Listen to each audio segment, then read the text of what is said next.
All right, picking it up on Roman numeral 3 of this prezi, talking about the common Jewish people.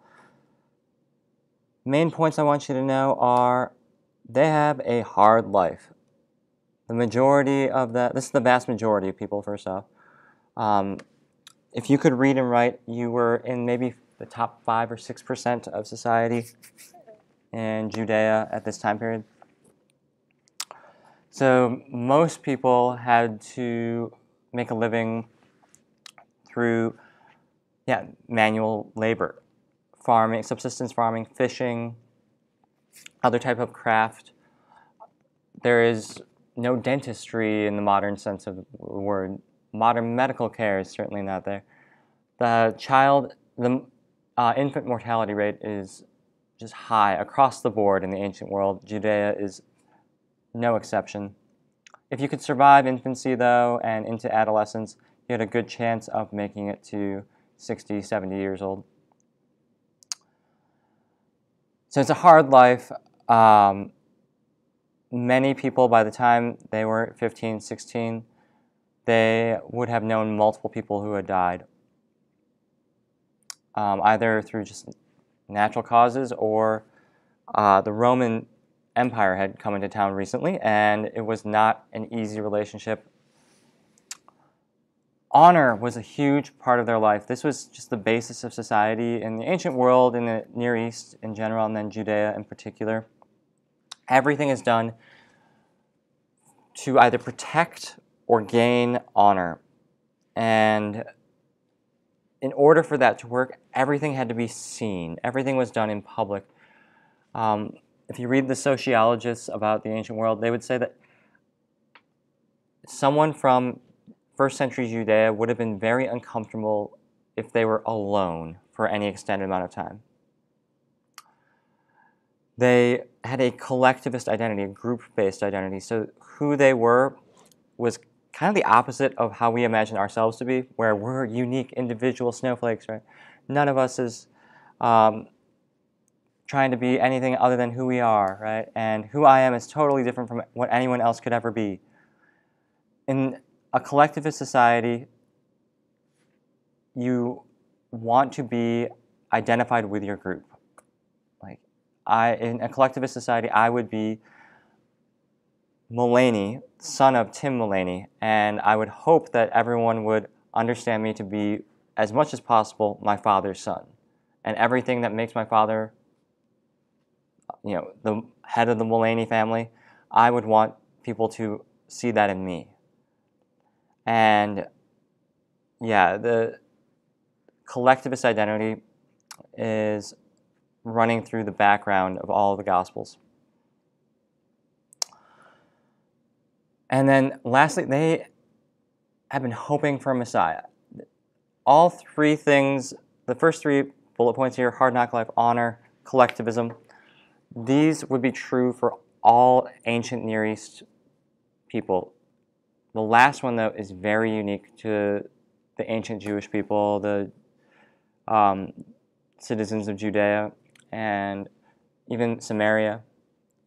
They were hoping for a Messiah. They had been told by the prophets over and over that God would be sending a Messiah, an anointed one, who would do the following things. They expected the Messiah to gather the tribes. So the Jewish people have been scattered, and the tribes have been spread throughout the world. The Messiah would gather the tribes together. He would deal with the enemies of Israel. Deal with the enemies of Israel. He would restore proper worship. The temple in Jerusalem was a reconstruction of the original temple that had been destroyed by the Babylonians. They were hoping the Messiah would make that second temple the real thing. They saw it as kind of like a pale imitation of the real thing. So the Messiah would restore proper worship of God. And the Messiah would restore the kingship of David. There would be a new David.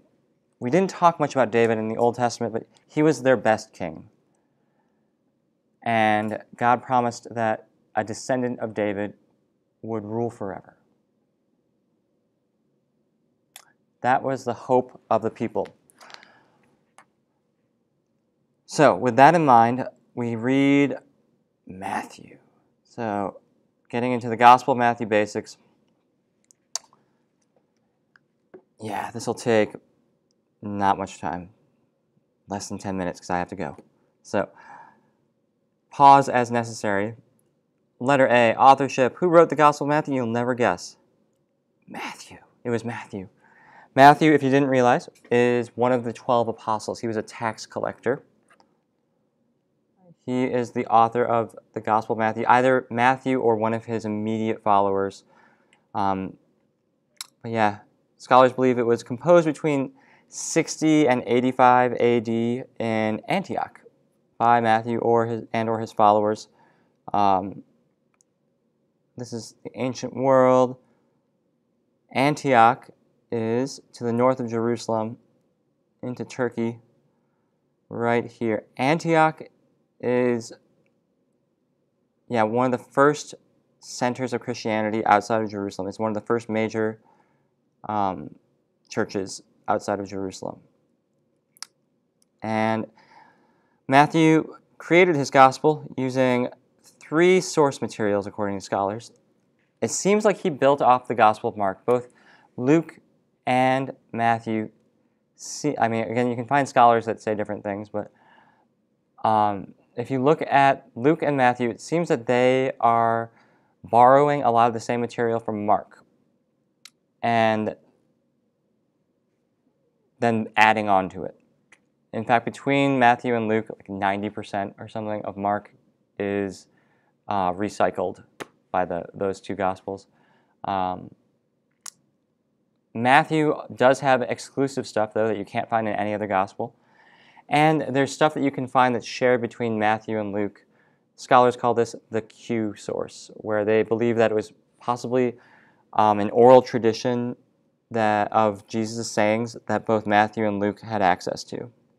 And Q just comes from the German word Quelle, which means source. You don't need to know the story behind it, but Q is the stuff that Matthew and Luke share together.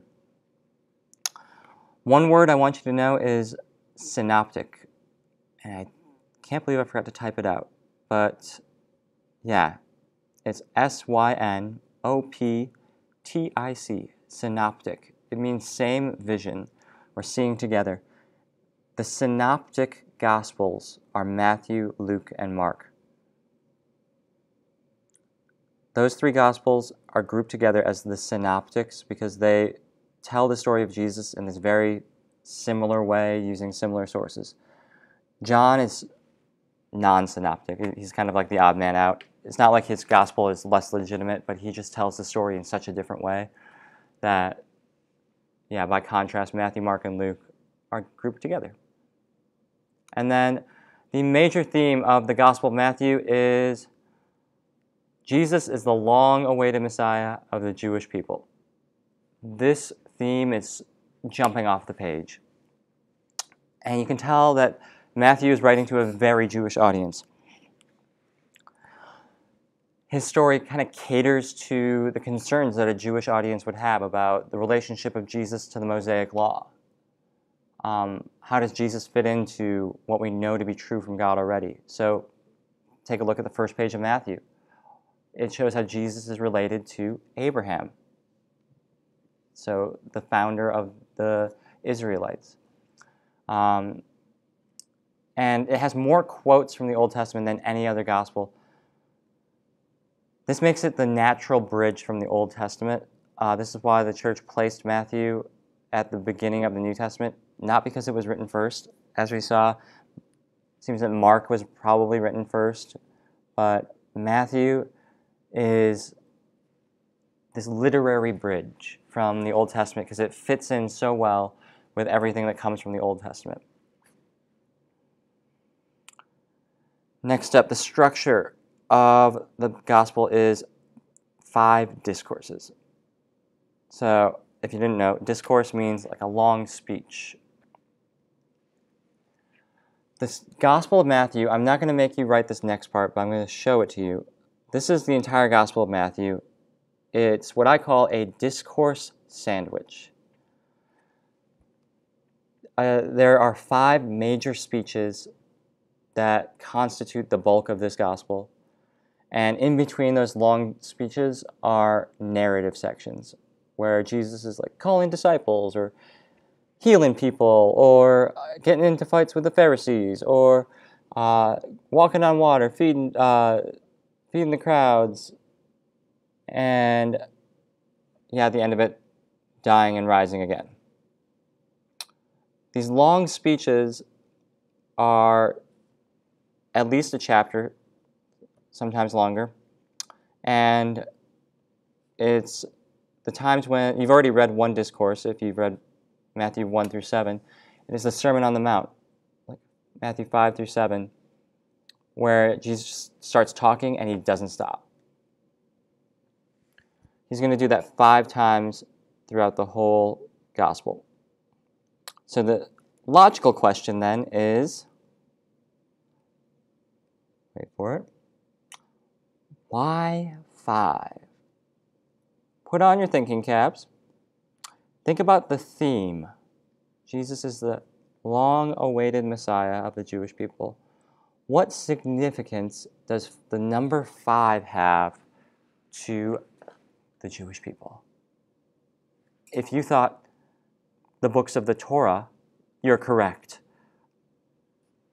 So the number 5, remember, means, like, symbolizes law. And the 5 discourses of Jesus is as if Matthew is saying, by the way he structures this gospel, Jesus is the new Moses. He's a greater than Moses. Once you got that, you're good to go. Be ready on Monday for a quiz over Matthew 1 through, or actually, I'm only going to quiz you on 5 through 7, the Sermon on the Mount. Matthew 5 through 7. It's going to be, I think, 7 questions, all multiple choice, 1 bonus. All right. Until next time.